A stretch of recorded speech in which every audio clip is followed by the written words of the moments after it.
नमस्कार दोस्तों, बोधि थिंकस्पायर YouTube channel में आपका स्वागत है। कहानी की शुरुआत करते हैं। आज की कहानी में हम आपको बताएंगे कि कैसे छोटी छोटी कोशिशों से बड़े बदलाव लाए जा सकते हैं। यह कोई कहानी नहीं बल्कि एक एहसास है जो आपको खुद पर और अपने सपनों पर भरोसा करना सिखाएगा। तो दोस्तों, उस प्रेरणा के लिए तैयार हो जाइए जो आपके दिल में एक नई उम्मीद जगा देगी। तो आइए जानते हैं कि कैसे। हर समय की बात है, एक छोटे से गांव में सुरेश नाम का एक लड़का रहता था। यह गांव धूल भरी सड़कों, सूखे खेतों और तपते आसमान के लिए जाना जाता था। सुरेश का घर एक झुग्गी बस्ती था। बरसात के दिनों में पानी मिलना और गर्मियों में सांस लेना कठिन था। दरिद्रता ने उसे चारों ओर से घेर लिया था। उनकी मां दिन रात दूसरे लोगों के घरों में काम करती थीं ताकि वह 2 वक्त की रोटी कमा सकें। गांव में लोग अक्सर सुरेश को यह कहकर ताना मारते थे कि गरीब का बेटा हमेशा गरीब ही रहेगा, तुम्हें बड़े सपने देखने का हक नहीं है। ये शब्द सुरेश के दिल को छू गए, लेकिन उन्होंने कभी हार नहीं मानी। हर रात जब उसकी मां खुद भूखी होती थी और उसे खाना देती थी, तो उसका दिल वादा करता था कि एक दिन मेरी मां को इस हालत में नहीं रहना पड़ेगा। सुरेश का हमेशा से कुछ बड़ा करने का सपना था। वह जानता था कि परिस्थिति चाहे कितनी भी कठिन क्यों ना हो, वह अपने सपनों को साकार करेगा। सुरेश का हर दिन संघर्ष से भरा रहता था। उनकी मां दिन रात दूसरे लोगों के घरों में काम करती थीं ताकि वह 2 वक्त की रोटी कमा सकें। गांव में लोग सुरेश को ताना मारते थे, लेकिन उसने कभी हार नहीं मानी। वह जानता था कि बातचीत से कुछ नहीं बदलेगा। उन्होंने अपनी हालत बदलने का सपना देखा, लेकिन वह यह भी जानते थे कि यह सपना तभी साकार होगा जब वह बहादुर और मेहनती होंगे। एक दिन सुरेश जंगल में लकड़ी काटने गया। सूरज की किरणें पेड़ों की शाखाओं से गिर रही थीं और चारों ओर पक्षी चहचहा रहे थे। लेकिन सुरेश का मन इन सपनों से ज्यादा अपने सपनों और जिम्मेदारियों में उलझा हुआ था। वह सोच रहा था, क्या मेरी जिंदगी हमेशा ऐसी ही रहेगी? क्या मुझे कभी अपनी स्थिति बदलने का मौका मिलेगा? लकड़ी काटते समय अचानक उसकी कुल्हाड़ी किसी जोरदार चीज से टकराई। बहुत जोर का शोर हुआ। उसने जमीन को ध्यान से देखा तो पाया कि मिट्टी में कुछ दबा हुआ है। उसने उत्साहपूर्वक अपने हाथों से मिट्टी हटा दी।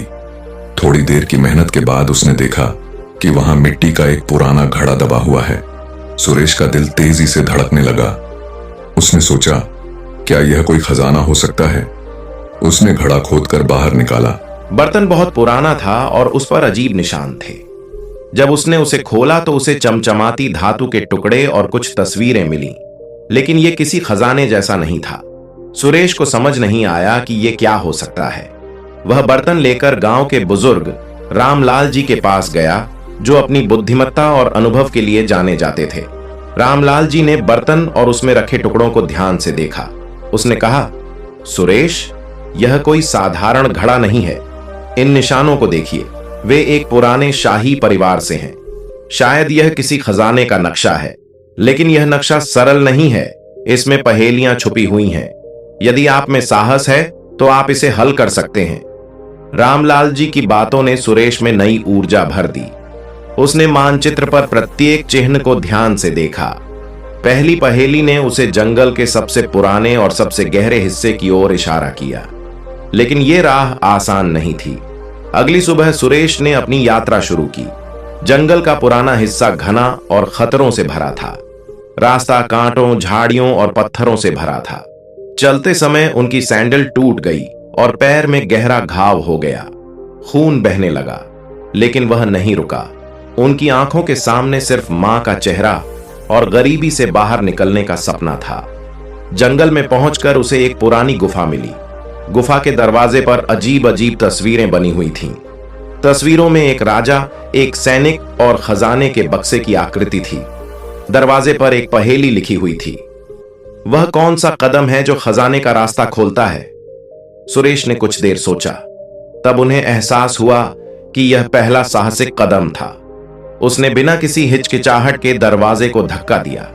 दरवाजा धीरे से खुला और सुरेश के सामने एक अंधेरी गुफा का रास्ता था। गुफा के अंदर उसे एक बड़ा संदूक दिखाई दिया। उसका हृदय खुशी से उछल पड़ा। उसने कांपते हाथों से संदूक का ढक्कन खोला, लेकिन अंदर कुछ भी नहीं था।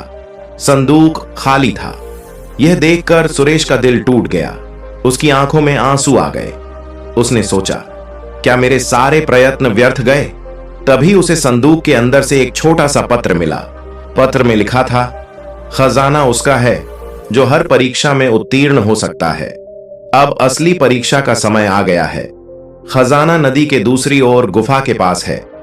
सुरेश ने पत्र पढ़ा और उसकी हिम्मत लौट आई। उसने निश्चय कर लिया कि चाहे कुछ भी हो जाए, वह यह परीक्षा उत्तीर्ण करेगा। वह गुफा से बाहर आया और नदी की ओर देखा। नदी तूफान पर थी और उसका प्रवाह बहुत तेज था। सुरेश डर गया, परंतु उसने मन ही मन कहा, यदि अब मैं साहस खो दूं तो मेरी सारी मेहनत व्यर्थ हो जाएगी। सुरेश के लिए नदी पार करना आसान नहीं था। वह जानता था कि यह उसकी सबसे बड़ी परीक्षा होगी, लेकिन वह तैयार था। अपने सपनों और अपनी मां के लिए उसने बहती नदी को पार करने का फैसला किया। सुरेश ने नदी पार करने का पूरा साहस जुटाया। वह तैरना जानता था, लेकिन नदी का तेज बहाव और उसके नीचे बड़े बड़े पत्थर उसे डरा रहे थे। जैसे ही वह नदी में कूदा, ठंडे पानी की तेज लहरें उसे लगभग बहा ले गईं। उसने अपनी सारी शक्ति लगा दी और सावधानी से तैरना शुरू कर दिया। तेज बहाव में वह कई बार चट्टानों से टकराया। उसके अंग दर्द से जकड़ गए। उसकी सांसें तेज होती जा रही थीं और हर पल ऐसा लग रहा था मानो वह नदी के साथ डूब जाएगा। लेकिन अपनी आंखों के सामने वह अपनी मां का चेहरा देख सकता था और उनकी जिंदगी बदलने का सपना देख सकता था। उन्होंने खुद से कहा, अगर मैं यहां हार गया तो मैं अपनी स्थिति कभी नहीं बदल पाऊंगा। लगातार संघर्ष करते हुए आखिरकार सुरेश ने नदी पार कर ली। उसका शरीर थक गया था, लेकिन उसकी आंखें विजय से चमक रही थीं। वह नदी के किनारे बैठ गया और अपनी थकी हुई सांसों को नियंत्रित करने की कोशिश करने लगा। थोड़ी देर बाद उसने देखा कि नदी के उस पार घनी झाड़ियों के बीच एक और संदूक है। सुरेश मुस्कुराया। उसने खुद को संभाला और झाड़ियों के पास पहुंच गया। छाती बड़ी और भारी थी। उसने संदूक का ढक्कन खोलने में अपनी सारी शक्ति लगा दी। इस बार उनका सपना पूरा हो गया। संदूक सोना, चांदी और बहुमूल्य रत्नों से भरा हुआ था। उसकी आंखों में खुशी के आंसू आ गए। उसने खजाने को देखा और सोचा, यह केवल मेरे लिए ही नहीं, बल्कि मेरी मां और मेरे गांव के लिए भी है। लेकिन वहां सिर्फ खजाना ही नहीं था। संदूक में एक और पत्र था। उसमें लिखा था, तूने सिद्ध कर दिया कि तू इस खजाने के योग्य है। यह खजाना सिर्फ दौलत ही नहीं, बल्कि आपके साहस, मेहनत और विश्वास का इनाम भी है। इसका उपयोग अपना जीवन बदलने और दूसरों की मदद करने के लिए करें। सुरेश ने खजाने के एक एक सिक्के और रत्न का सावधानी से इस्तेमाल किया। सबसे पहले उन्होंने अपनी मां के लिए एक अच्छा घर बनवाया। अब उनकी मां को दूसरों के घरों में काम नहीं करना पड़ता था। सुरेश ने गांव के विकास के लिए भी कदम उठाए। उन्होंने गांव में एक स्कूल बनवाया ताकि कोई भी बच्चा अशिक्षित न रहे। उन्होंने कुएं और सड़कें बनवाईं ताकि ग्रामीणों का जीवन आसान हो सके। जो लोग सुरेश पर ताने कसते थे, वही अब उनकी तारीफों के पुल बांध रहे थे। वे कहते थे, सचमुच मेहनत और साहस से किस्मत बदली जा सकती है। सुरेश ने साबित कर दिया कि अगर हम में अपने सपनों को पूरा करने का जुनून है, तो गरीबी और मुश्किलें हमें नहीं रोक सकती।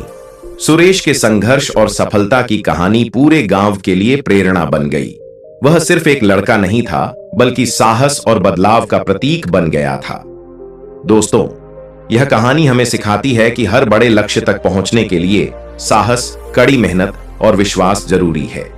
जब आप अपने सपनों को पूरा करने का साहस दिखाते हैं, तो आपको अपनी मेहनत का फल जरूर मिलता है। तो अब सवाल यह है कि क्या आप भी अपने सपनों की ओर पहला कदम बढ़ाने के लिए तैयार हैं? दोस्तों, अगर आपको यह कहानी पसंद आई और आपको इससे प्रेरणा मिली, तो इसे दूसरों के साथ जरूर शेयर करें। आपका एक लाइक और शेयर इस प्रेरणा को और भी आगे तक ले जा सकता है। ऐसी और कहानियों और प्रेरक कहानी के लिए हमारे YouTube चैनल बोधि थिंकस्पायर को सब्सक्राइब करना न भूलें। धन्यवाद और नमो बुद्धाय।